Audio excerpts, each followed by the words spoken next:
We're out in San Jose, California, in the home of some friends at the moment. But the reason the four of us are sitting here is that tomorrow we're going to do a panel discussion at the Science and Nonduality Conference. And we wanted to generate some video content for the Association of Professional Spiritual Teachers website. And so we thought we'd record something tonight. I may also add this to the Buddha at the Gas Pump channel as an addendum to the video of the panel discussion we're going to do tomorrow. But since this may also be a standalone video on APST, the APST website, I should probably briefly introduce the people sitting here. My name is Rick Archer, and I was somewhat instrumental in the formation of APST, although not nearly as much as the woman to my left, Jac O'Keeffe, who has really been the champion of this whole thing and has put in huge amounts of time and effort to bring it together. It wouldn't have happened without her. And Jac is a spiritual teacher. I think her bio is, all of our bios are on APST. To her left is Craig Holliday, who is one of the original Three Musketeers of getting together the APST. And in the panel discussion we'll elaborate a little bit on how the whole thing was conceived. And to my right is Caverly Morgan, who is from the Portland area these days and has done some incredible work with teaching mindfulness in schools.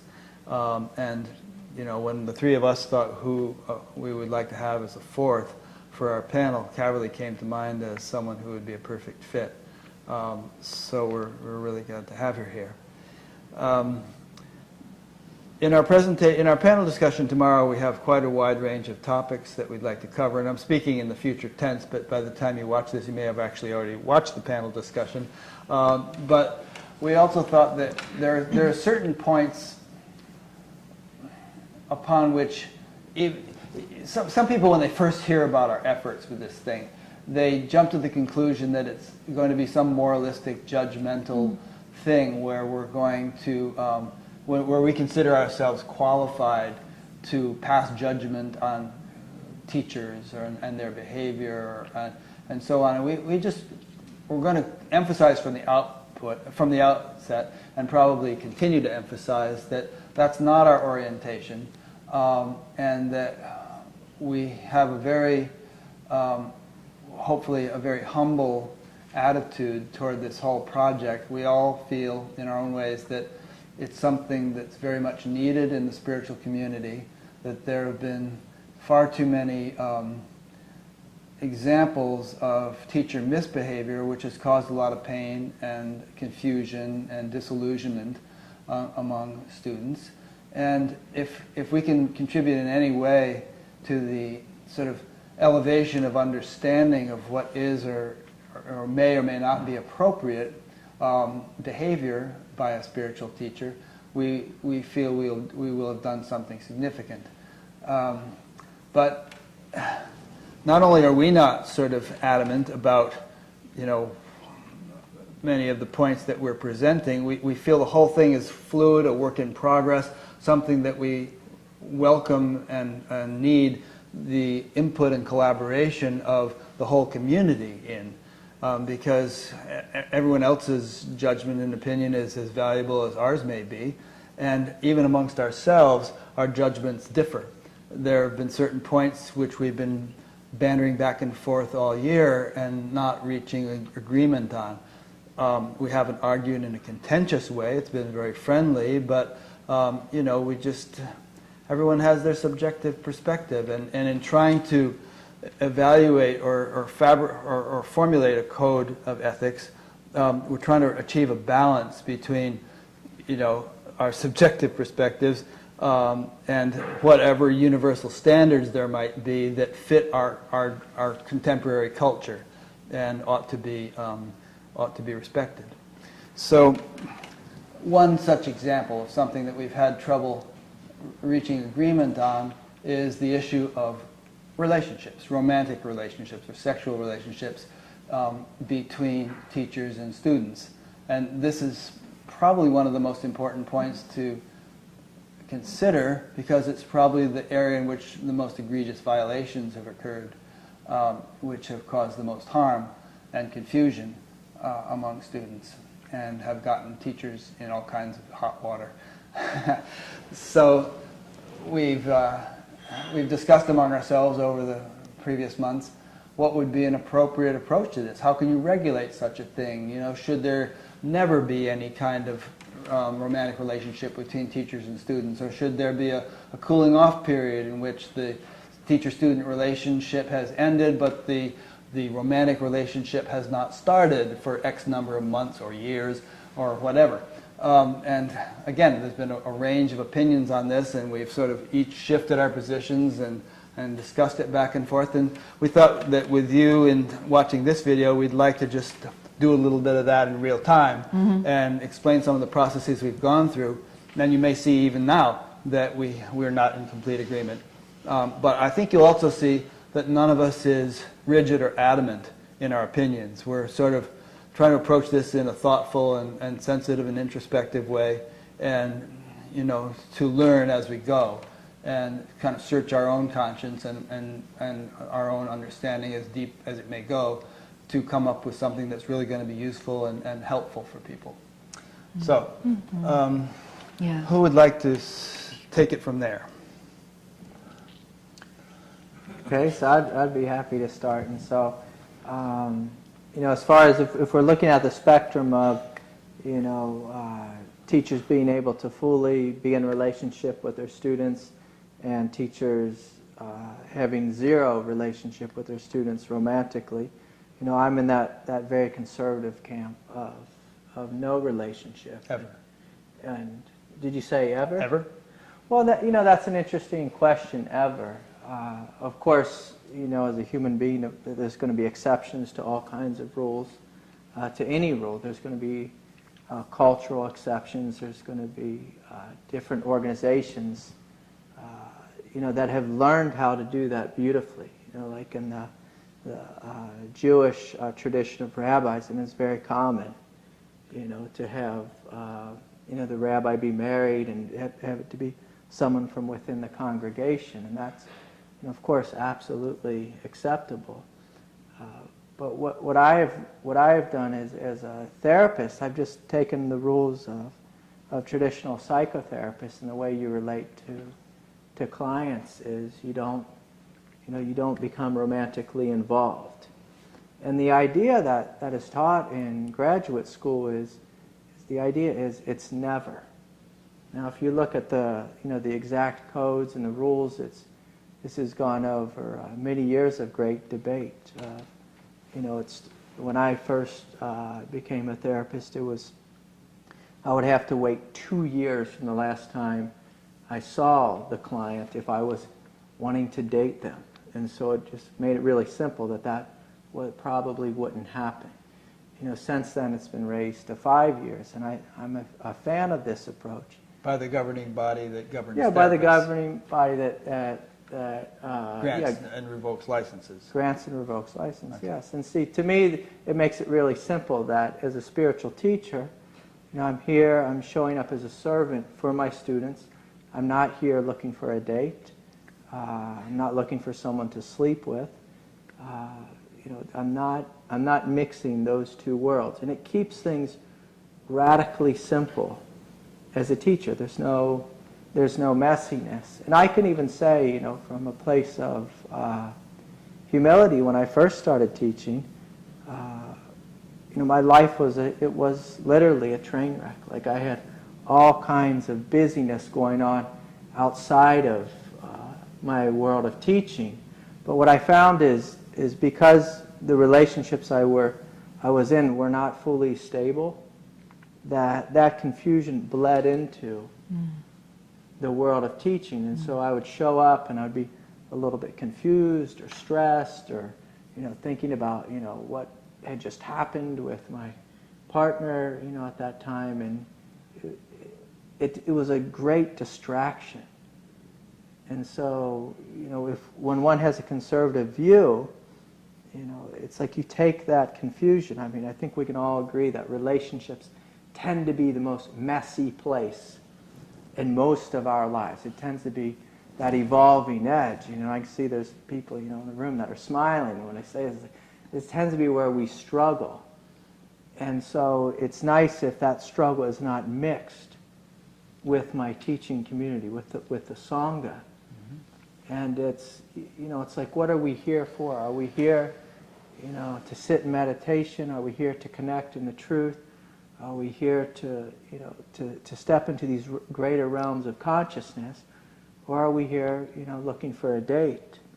And there can be a lot of trouble, you know, when we start to mix those worlds. And I know, of course, it's not that simple. That sometimes, like as a therapist, you know, I may meet someone, I may find, oh, this person, they're like my best friend. They're coming to me. I see them fully. They see me fully. There's this connection that begins to form. There's this dynamic. I see their beauty and divinity. They see my beauty and divinity. And as a therapist, you could say, oh, well, this makes perfect sense that the two of us should now be in intimate relationship.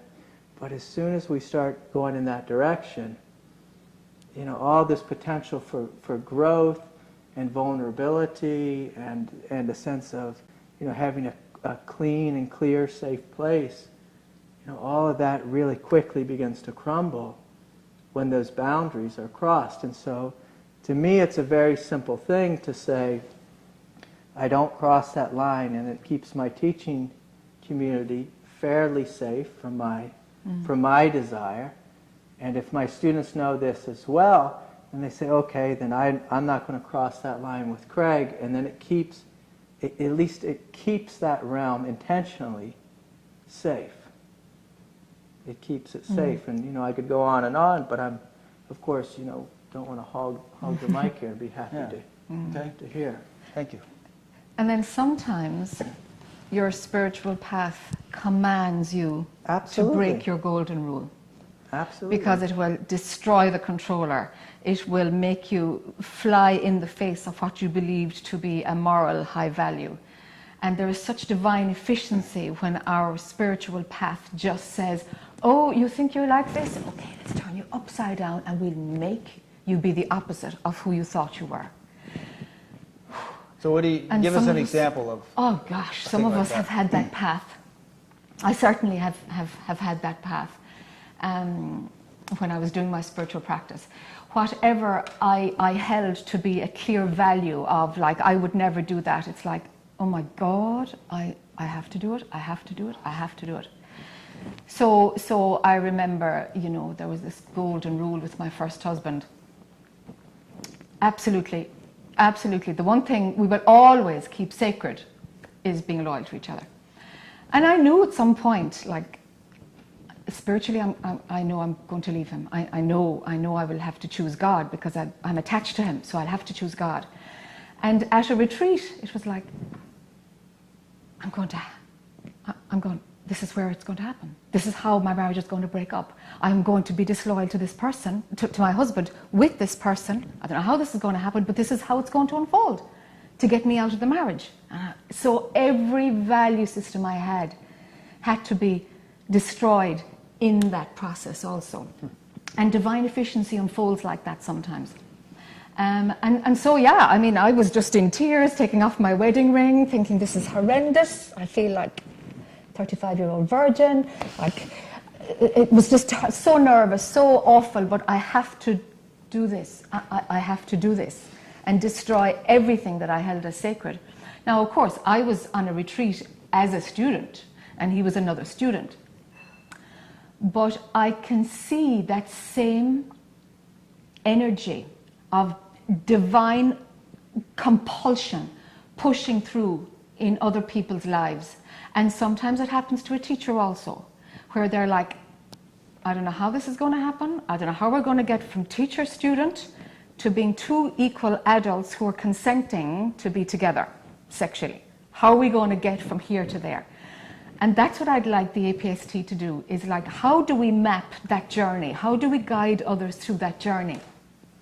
Thankfully, I had a milder version because I was a student and he was a student. It only broke my own marital vows. But when there's a teacher and a student, sometimes it works like this.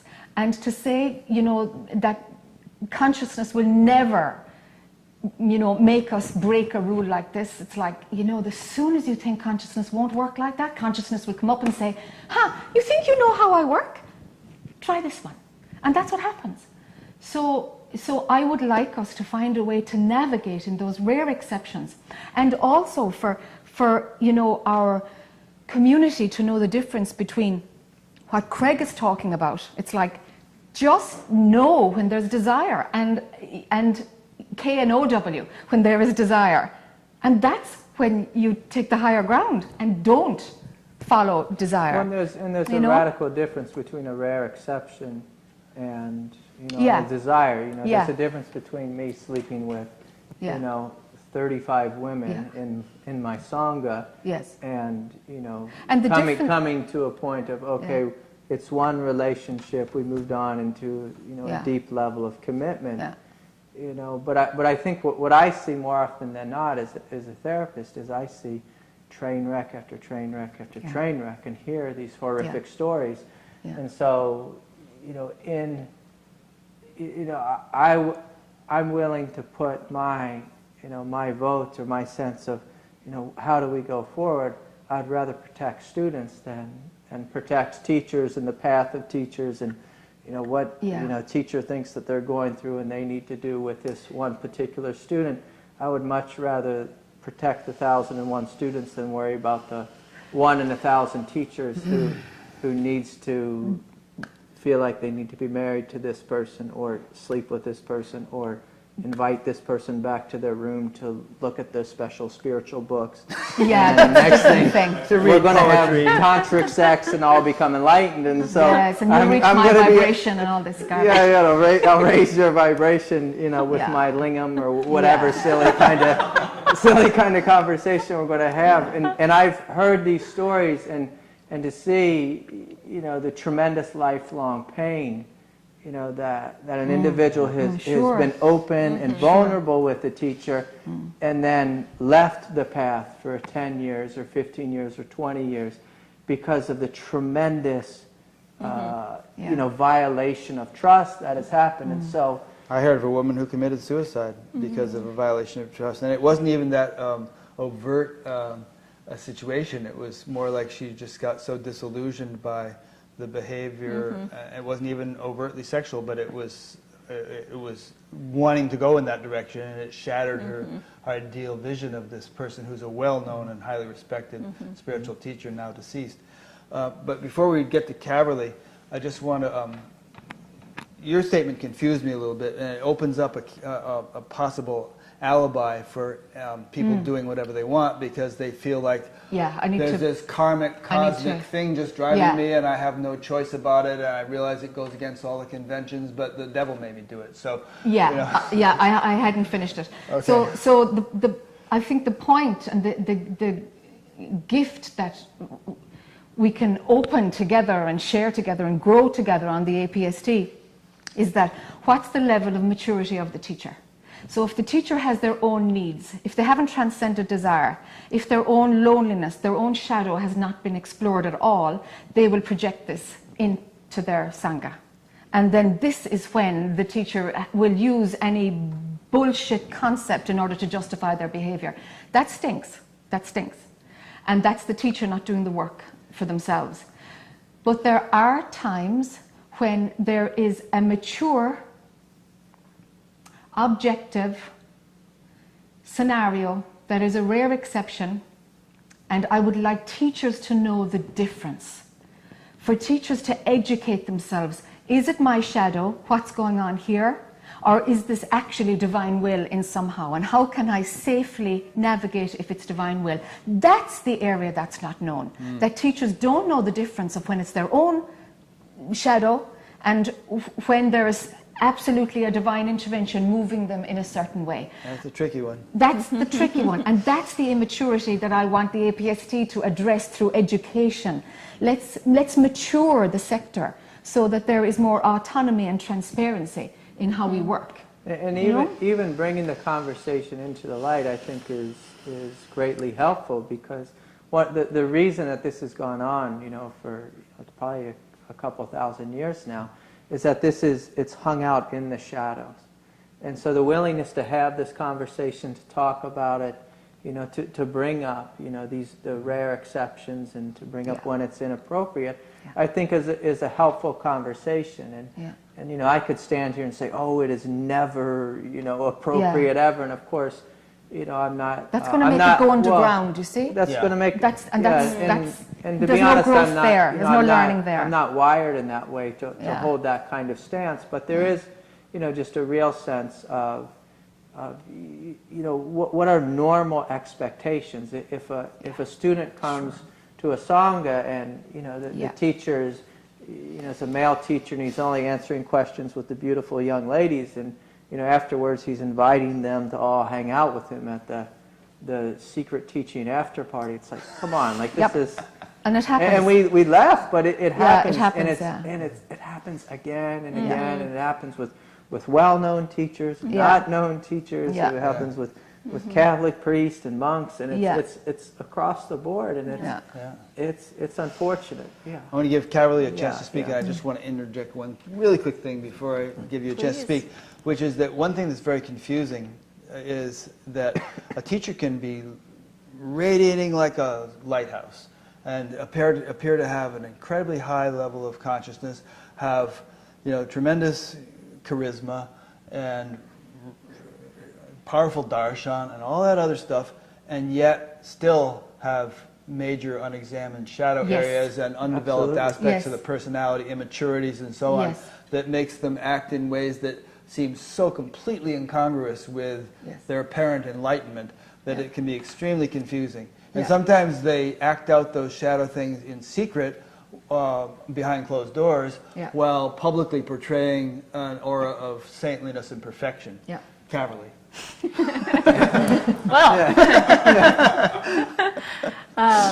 Well, one thing that's, yes, I have witnessed that is the case. But something that's interested me about the conversation you all have been having is the building of accountability and transparency. So I think a lot of what we're witnessing these days is scandal that's happening when there's a teacher, often male, at the top of a pyramid and is untouchable based on not having models of shared accountability within larger communities. So there's sort of an island effect that can happen. And I saw recently one case, and I'm sure there's more than one, but I'm just present to this one, where even after a sexual scandal comes to light, this person they've become an island unto themselves and can continue to teach even though the board of directors has left them, their own community has fallen apart. And so I think it seems to me from the little bit I've gotten to learn about how this has formed is that what's powerful about it is that there's not, if one's signing on to be part of this shared accountability, learning together process, it's no longer possible to live in that kind of isolation. Yeah. And isolation can be very dangerous for the teacher and for the students. I mean, I know one case of a very popular teacher who just shut down constructive criticism. If anybody offered any, they were sent packing. And he just kind of got more and more off into bizarro land, of strange thinking with no critical feedback whatsoever. No mirror. No mirror. Yeah. Yeah. One of the beautiful things that happened with me early on is, when my life was, very much what I call in train wreck land, because I was young and many of my students were also my friends. They sat me down and they said, Craig, things are like we really love, when you're up there teaching and we have a wonderful time in your class, but these things are incongruent. Is basically what they said. Yeah. And I can remember like they kind of harassed. I call it harassment. They harassed me a little bit, and I defended myself a little bit. But I realized it's like, you know what, you guys are right, and it was really helpful that my students came forward and they said this to me. They looked me directly in the eye and they said, you got to clean your life up, Craig. And it really touched me, and it was radically helpful for them to come forward and speak to me. And it was funny because I was talking with one of them today, and there was this third person who came up, and they said, well, Craig, how's your life going? Because the last time I talked to this person was, maybe 8 years ago, and it was when my life was pretty messy. And, the good friend of mine said, oh, his life's actually really wonderful, and it's really clear, and it's simple, and things have calmed down, and there's peace there, and there's freedom there. And it's supportive of the teaching, it's supportive of the community, and it's a wonderful thing not to be involved in this train wreck, and it's a wonderful thing to have students that will come forward and speak to you and say, hey, maybe you need to look at this. And I think this is a really valuable thing that as a teacher to be radically open to feedback, to criticism, to just constructive feedback is really helpful. And if we're looking at, well, what does it mean to be free and human? Okay, so I'm open, I'm willing to hear, I'm willing to listen, I'm willing to grow. There's humility there. These are things that make, it makes a very supportive community. But if we play this other game, like Caverly was describing, where it's the person and they're on their own island, they're untouchable, you can't give feedback to the teacher. There's this, inner circle of students defending the guru and not letting you speak with him or her, and that can lead to a very neurotic community, and oftentimes we see that. Those tend to be the communities that have the most struggle and the greatest shadow. But it's hard to have a big shadow if there is that open feedback within the community with the students, and they can come up and say, hey, I think you're a little off here, or what you said, I don't know if that's, really spot on. Another source for that kind of feedback that might seem really simplistic, but I think it's something that every teacher should think about, or every spiritual leader should think about. What circle of friends do you have? Yeah. Are they all your students? Or are you just a regular Joe Soap? Are you just a regular Jane to a group of people who can call you out, who can get annoyed with you, and there is no power play at all? And I think if you're a teacher or a spiritual leader who doesn't have regular, normal friends, then you have to ask why. You have to ask why. Because there is an absence of accountability, there's an absence of connection with the regular value system of transparency and openness. And are you able to have regular relationships? Because if you're not able to have regular relationships, that dysfunction, if you're living in a Western world and outside of an ashram, that dysfunction is going to come up and out, and some pain is going to happen as a result, because you're not taking care of your own humanity, your own need for community and for peers. You're always on a pedestal, and that's not sustainable, because you have to have some form of, we all have to have some form of a mirror of how to function in a regular world, in regular life, Well, and that's one of the things we're trying to do with the APST, is to create this sense of community and and a willingness to talk with each other. So we're not just all these individual teachers hanging out in our own little communities, in our own worlds where everyone's telling us we're right all the time, and there's this perfected state of consciousness that so and so lives in. But this willingness to come together, to see each other's humanness, to see each other's divinity, to support each other in our highest, and also to provide support for, hey, look, I'm really struggling in this way or that way or in all these ways, and I need some friends here, and I think it can be a beautiful thing. And we're coming from a couple of thousand years of the gurus beyond reproach. Right. So look at the change in the culture we're trying to bring about. So of course there's going to be backlash. Of course there are, because what we're saying is like taboo. And when you say we're trying to bring about this change in the culture is changing. It is. And we're not doing it. We're responding to the change. Characters. Exactly. And people are universally feeling the need for something of this nature, Yeah, and we're just good trying students to are ride a calling for it. wave. We're riding a that's, wave, yeah. that's cresting anyway. Yeah. And trying to articulate it, give a form to it, give some words to it, so that Yeah. it can be helpful for people. Exactly. Yeah.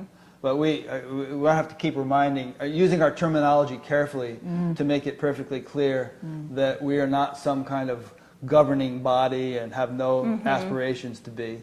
And No. we have neither the wisdom or the authority to pass judgment on anybody. We're just trying to enliven in the sort of spiritual community of which we're a part, an appreciation of this stuff and an articulation of what is and is not appropriate that hopefully we can more or less agree upon, all of us. It seems to me that it's the creation of another type of sangha. Yeah. It's another Indeed, sangha another that model. honors the collective, that honors what's larger than maybe your individual sangha or what you call your individual sangha. Yeah, there must be some universal values, and maybe some sanghas are going to be a little bit more off on this end of the spectrum and others off on that, and others won't want to have anything to do with it because they really like orgies or something. Sure. Fine, if that's what you want to belong to, then Yeah, it's there's you. space for all of it. Yeah. Yeah. Yeah. So it has to be evolving because we've got learner plates on, That's an Irish thing. Is that like Your first 2 years when of you're learning to driving, drive you a have car, to, yeah. you have to have a Yeah. symbol on the car to say that you're still learning. So we have to be learning all the time. If we're not willing to grow, well, then that's shadow. That's shadow. There it is. And if there is more blind spots that you see or you don't see in yourself, it doesn't matter. It's about having the availability and the transparency to say, yeah, of course there can be hidden shadows within me. Of course the work can still continue. And if we can create that, in ourselves and spread that a little bit so that there's that openness, that transparency, that willingness to have a genuine effort to walk our talk. And if we can continue to do that and understand how others talk and walk is very different to us, but where can we meet and where can we support each other so that we don't get locked into being one type of a supportive body, Sure. but can be flexible and organic enough to be inclusive. That would be great. I don't know what that'll look like, but it would be great, Yeah. to try to do that. If this thing survives and thrives, it's probably going to look very different in 5 years than it does now. I hope so. This is I just a hope real so. fledgling little, Yeah. attempt. Yeah. And we really hope that as it grows, there will be this sort of collaboration and ebb and flow of opinions and information and input and so on among anyone who cares to be involved, and that sort of mutual collaboration will really enable it to evolve. We hope it never becomes ossified. Yeah. Yeah. And so it's apparent to me that we're not going to resolve in this conversation whether there should be a 2-year moratorium on And we've relationships. had so many conversations about this. So many. Any such thing, Yeah. and that's fine. I mean, this is the direction this conversation has taken. We're just sort of painting with with broad strokes here. And giving a sample, I suppose, of the kind of dialogues that we have, and Yeah. no resolution well- comes, but we keep coming back to the drawing we board and keep talking coming about back it again. And the important thing is to study ethics, to grapple with them, to see what's true, what makes sense. I mean, one of the beautiful things about studying ethics before you step into really messy ethical situations is you can form an idea of, okay, how will I respond to this when it comes forward? I mean, one of the things that I see the organization being really helpful for is for young students or young teachers or new teachers who are coming forward who maybe have never studied ethics before, who don't know it. Well, what is a dual relationship, and why would that be messy? Or why, how could I get in trouble with being friends with my students or becoming romantically involved? And it would be much better to study that, to understand it, to sit with these questions for hours and hours before you find yourself as the head of some community and then the community falling, under some incredible messy nightmare where tremendous pain has been caused. because one didn't take the time to first study this, to examine, how would I respond? How should I respond? What makes sense? How do I professionally navigate these things? And I think it's something that, as we know, it's radically lacking. Yeah. Rick, has brought this up a lot, that we would assume that most spiritual teachers have really strong ethics and have a strong, high moral high ground, for the place they live and teach from. But if you look at history, if you look at recent history, even this last summer, our email boxes have filled up with scandal after scandal after scandal. And it's like, oh boy, and these were teachers who were at high levels of realization, and it didn't.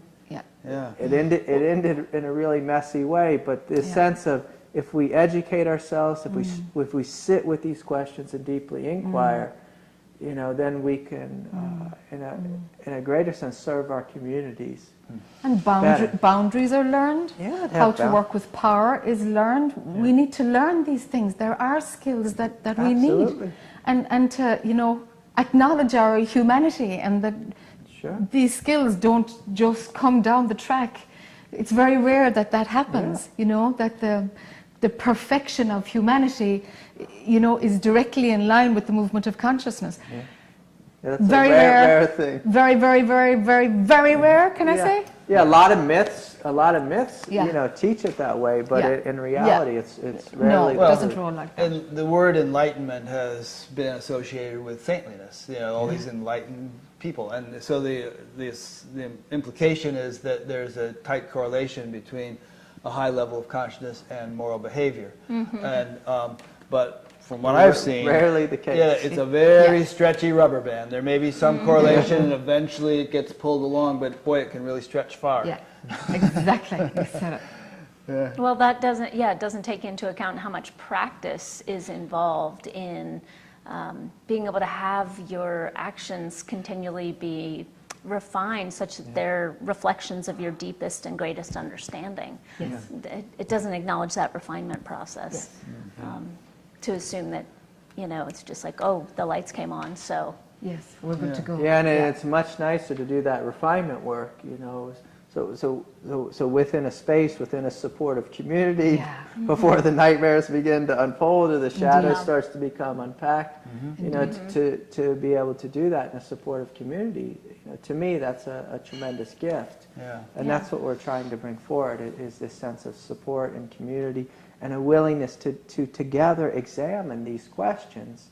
And again, like what Rick was saying, we're not, some judging authority. That is the furthest thing from my nature, or our nature, is to judge, but rather to explore these questions and to see this as just a part of the spiritual practice, as a part of the path. To me, is a beautiful thing. So this will be an ongoing conversation, Yes. And we could probably make a video a week and explore different aspects of it, and Still not come to an agreement. So I guess we should really conclude and say, stay tuned. I mean, it's getting late here. It's 11:15, and some of us are on East Coast time or Midwest time, and we have our panel discussion tomorrow and everything. So we want to be fresh for that. But we just wanted to make something and get it out there and put something on the website and stimulate some thought and discussion. So we hope we've done that, and appreciate your watching this. Yes. We could, if we had the energy and perhaps some more refreshments, we could probably go on for another few hours. This guy could. Don't give him anything to drink. But anyway, thanks for this. Thanks for watching, and please stay tuned and get involved in whatever way you like in the Association of Professional Spiritual Teachers, and go to the website, spiritualteachers.org. professionalspiritualteachers.org, and just explore around, and it'll be a work in progress, and we hope you'll find it very useful over the coming years. Yep. May the next Buddha be Sangha.